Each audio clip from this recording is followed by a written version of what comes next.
So what's up, kumusta? Ayos ba tayo dyan? So nandito tayo ngayon sa may Motorcycle City, San Rafael branch, at meron din silang mga available na Honda units dito, katulad nung nasa harap nyo. Ito yung Honda ADB 160 Standard Edition. Tara, alamin natin yung presyo at yung specification kung sulit ka bang bilhin ngayong 2026. Tara, samahan nyo ako, walk around natin to. Sulit ka ba? Ayos na ayos yan. Honda sa puso. Tara na, yeah. Nagsimula sa pangarap, walang kasiguraduhan. Araw-araw bumabangon kahit puno ng hirapan. Bawat ikot ng gulong may bagong pagkakataon. Honda ang kasama sa bawat direksyon. Hindi lang motor, simbolo ng tiwala. Kasama sa biyahe kahit anong problema. Hindi susuko kahit mahaba ang daan. Basta may sipag, maaabot ang tagumpay balang araw. Honda ang saksi sa bawat kasama sa pangarap hanggang tagumpayan. Kahit may bagyo.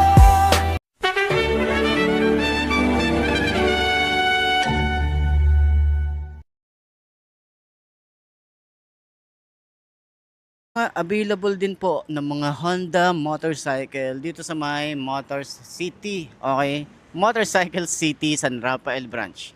So available nga po dito ng Honda ADB 160 Standard Edition sa mga naghahanap ng kulay green na motorcycle.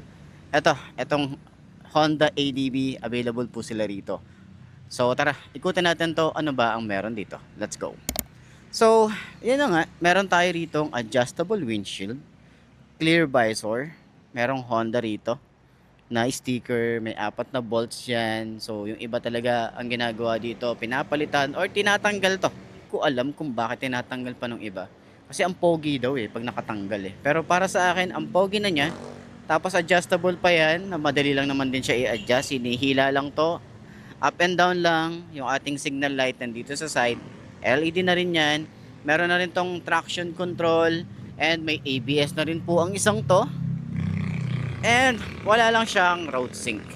So kung gusto niyo ng road sync, meron tayong separate video para doon. Puntahan niyo na lang yon para at least ma-check nyo ano ba yung difference ng dalawang to. So ayan, meron tayong LED na headlight. Daytime running light dito sa side na to. May combination ng black and green na matte finish. Ang ganda ng pagka-green niya.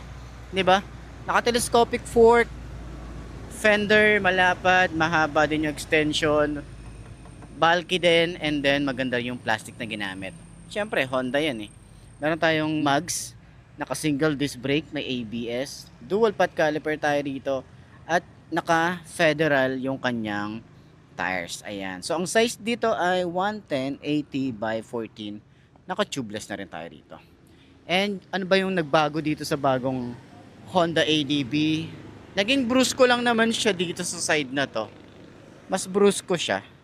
'Di ba? Ayan, meron tayo ritong parang dinagdag dito sa side. Tapos ang ganda rin ng combination. So, kulay green yung nakita natin, ibang kulay nito. So, sana maglaro-laro pa si Honda pagdating sa color variant ng mga ADB. Dahil nga talagang panalo yung design ng ADB. Marami talagang naka-ADB ngayon. Lalo dito sa amin kasi nga malubak dito sa amin. So, ayan. Gas tank, malaki din yung gas tank. Matagal bago ka magpagas ulit. Maganda at maluwag yung ating footboard dito o yung foot pegs or yung floorboard. Ayan, 'di ba? Extension ng paa, may padding na rin 'yan, isang buo. So ingat lang din tayo kasi may mga nagkumukuha ng ganito May nagnanakaw Kaya mahirap din iwan talaga sa parking 'Di ba? Sana walang magnanakaw ng ganon. So ayan, meron din tayong mga design na ganyan. Foot pegs natin para sa angkas, metal. Okay, solid naman yan. Makapal yung metal na ginamit. May combination ng kulay gray dito. ADV 160 na emblem. Premium tingnan. Tapos yung upuan niya, two-tone naman yan. Meron tayong kulay gray and black. Meron din tayo stitches dito. Lalo dito sa dito sa side nung OBR. Ayan, meron tayong paikot na kulay gray. Ayan. So makapal yung ating compartment. Para din siyang may hydraulic seat. Pero 90 degrees yung kaya niyang extend. Ayan. So hindi ka mahihirapan na magkuha or maglagay ng mga gamit dito kasi nga maluwag. Tsaka na-extend siya. Ayan. May helmet hook na rin tayo rito. Dalawa na yan. battery. Okay. So, ating side mirror, user manual, mga basic tools, available na rin po yan. Napakaluwag ng kanyang compartments. Kasya dito yung full face eh. Tapos, half face, kasya din dito. Alam ko dalawang helmet kasya dito. So, ating grab bar, makapal na metal naman yan. Solid na solid talaga. So, sara na natin. Panggilid natin dito, naka ESP Plus na rin tayo rito. Maganda yung kanyang panggilid. Naka dual shock din tayo rito at Showa yung kanyang brand. Yung taillight natin dito is naka LED na rin. Meron pa rin tayo rito pa-cross na design. May plate light din tayo rito. Signal light natin dito LED rin. May plate light, reflector, and lagay ng plate. No? Yung fender niya talaga is sobrang flexible. Ang ganda, ang lapad din. Siyempre, sa likod, wala tayong ABS dito. Sa likod, harap lang ang may ABS. Pero naka dual sports na rin tayo para sa kanyang tires. Kaya pwede nyong pang off-road din to. Meron na rin tayo rito ang tire hugger. Okay? May harang na rin dito sa ilalim para sa mga talsik ng putek. And syempre meron tayo rito ang swing arm. Yung kanyang caliper is Nissin yung brand. Naka single disc brake din tayo rito. And yung ating tambucho, napaka-bulky niyang tingnan. Maganda yung design, napaka-stylish. At naka liquid cooled na magandang cover. Yun yung gusto natin dito eh. So, yung kanyang ignition ay keyless na din. Ayan, so fuel. Meron na rin tayong lagay ng cup. Tapos malalim yan. Responsive naman siya. Okay? So, yung seat niya, madali lang din i-open. And meron tayo ritong handlebar na naka-naked. Switches niya, kung itatanong niyo ako, ano ba yung pinagkaiba nung nasa road sync and itong standard. Ang road sync kasi, iba yung itsura ng kanyang panel gauge. Pero ito naman, maliit lang naman to. Pero fully digital na rin to. Tapos signal light, battery, pag naka high beam, traction control, pwedeng on and off, ayan, ABS. So meron ditong mga icon, ayan, yung kanyang smart key, temperature, yung idling stop, on and off, okay? May switches dito para sa adjust.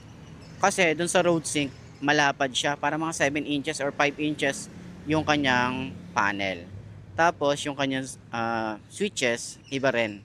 Yun kasi may mga controls. Ito, ordinary. Ayan. So meron tayo ditong high and low, busina, signal light, lever natin malapad, grip, makapit. Smooth naman. Ayan o, smooth naman siya. And then, sa kanyang lever dito, smooth lang din. Grip niya talaga makapit. Gusto ko talaga yung mga grip ni Honda. Kasi nga sobrang kapit ng mga grip na ginagamit nila. Throttle, sobrang babaw din. On and off nung kanyang idling stop. Hazard switch, electric starter. Ayan. So, yan yung kabuuan nung ating Honda ADB 160 na standard edition. Pero kagandahan kasi dito, may traction control and may ABS na rin tayo rito. So, available po yan sa may Motorcycle City, San Rafael, or any Motorcycle City dyan sa lugar nyo. So, ayun. Upuan natin para dun sa lahat ng mga naghahanap ng ganitong motorcycle. Tapos, 5'2", nakagaya ko ang height nyo. Upuan natin to. Let's go.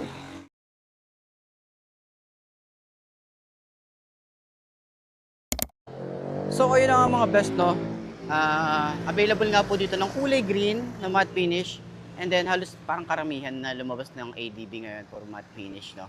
Tapos, yung may road sync, yun yung glossy finish, no? Sa mga standard version, puro mga naka-matte, okay? So, sa mga nagtatanong ano yung specs nito, no? Ano yung specification nito? Nandiyan po sa side nung kanyang, o sa screen nyo, nasa side. Makikita nyo yung specification or kabuuan ng specs netong motorcycle na to. So, upuan natin, okay, sa mga nagtatanong, sa 5'2" na kagaya ko, abot ko ba ang ADB? Napakaliit ko, di ba? So, upuan natin. Ganyan na itsura natin. Napakakapal talaga nung foam na ginamit dito. Tapos, yung foam niya, hindi siya yung sobrang tigas, hindi rin siya yung sobrang lambot. Nasa gitna siya. Okay? So, abot naman natin to. Try natin siya. Ayan. Sobrang tingkayad, pero manageable naman siya. Gumagaan na siya kapag naitayo mo na. Kahit sa traffic, hindi ka mahirapan. Ganyan. medyo ngalay nga lang kapag sobrang tagal mo na sa traffic. Eh di ang gawin mo, i-side stand mo tapos iwan mo ng ganyan, di ba? Pwede mo nang bitawan. Pero kapag go na, dali naman siyang iangat. Ayan, di ba? Legroom natin dito, malapad or malawak din. No, hindi tayo hirap dito, lalo kapag na-extend tayo ng paa natin dito. Okay din, goods na din. So yung shock niya rito, sobrang lambot ng shock na ito. Okay, 9.5 out of 10. Yun yung ano natin. Hindi naman siya perfect, pero sobrang ganda oh. Alam mo yun, hindi yung pag binounce mo, hindi siya bumabalik agad. Matagal bago bumalik. Kaya alam mong maganda eh. Ayan oh. 'Di ba? Kaya kapag nalubak ka, hindi mo masyadong ramdam yung impact niya, yung impact nung shock. Pero sa likod, ayan oh, bumabalik agad. Pero pwede nyo i-adjust yan kasi naka-adjustable naman to na may baso. Pwede nyo i-adjust. So, ayan. Kung may OBR ka, maganda rin to. Komportable, para kang nakaupo sa sofa. So, ayan. Sana nakatulong tong video na to sa lahat ng mga naghahanap ng ganitong motorcycle. Overall looks, alam naman natin yan. Ang dami nang gumagamit ng Honda ADB 160. Talagang panalo yan. Pagdating naman sa mga parts na ito, available na po yan. Hindi ka mahihirapan sa mga parts na ito kasi hindi naman na siya bago sa market. So, may mga dinagdag pero madali lang din naman siyang hanapan ng parts. So, yun lang. Sana nakatulong tong video na to sa lahat ng mga naghahanap ng ganitong motorcycle. Available po dito sa may Motorcycle City, San Rafael Branch or any motorcycle city dyan sa lugar nyo. Hanapin nyo na lang. Search nyo na lang. Okay? So, yun. Center stand natin. Magkano kaya siyang i-center stand? Yun yung mga tanong. Mga tanong yung tinatanong nyo lagi. Napakagaan lang oh. Sa liit kong to, di ba? Tapos ang laki ng motorcycle. Magaan siya. Ayos, di ba? So, yun ang mga best no, sa lahat ng mga nagtatanong magkano nga ba ang ganitong motorcycle. Ilalagay ko sa screen nyo para at least meron tayong reference kapag kumuha tayo ng cash at hulugan dito sa may Motorcycle City, San Rafael Branch. Sa tingin nyo, sulit nga ba ang presyo niya? Comment nyo naman yan at para dun sa lahat ng mga nakagamit na ng ganitong motorcycle, baka pwede nyo i-share dyan sa comment section. Ano nga ba yung mga naging experience nyo sa motorcycle na to? Para makatulong tayo sa iba na willing bumili or gustong bumili ng ganitong motor. Ayos yan, di ba? Ayun ang mga best no, ito na ba ang motor na babagay sa'yo? Kung ito na nga ay markahan mo na at mag-subscribe ka na sa aking YouTube channel. I-click mo na rin yung notification bell para updated ka sa lahat ng videos na upload natin. Dito araw-araw, so lagi tatandaan, wala sa brand ng motor ang itatagal niyan. Kundi nasa pag-aalaga mo yan, tatagal yan. Ayos na ayos yan, so kita na lang ulit tayo bukas. I'm Mark D. Ciao, maraming salamat sa inyo. Babush. Haha. Gas!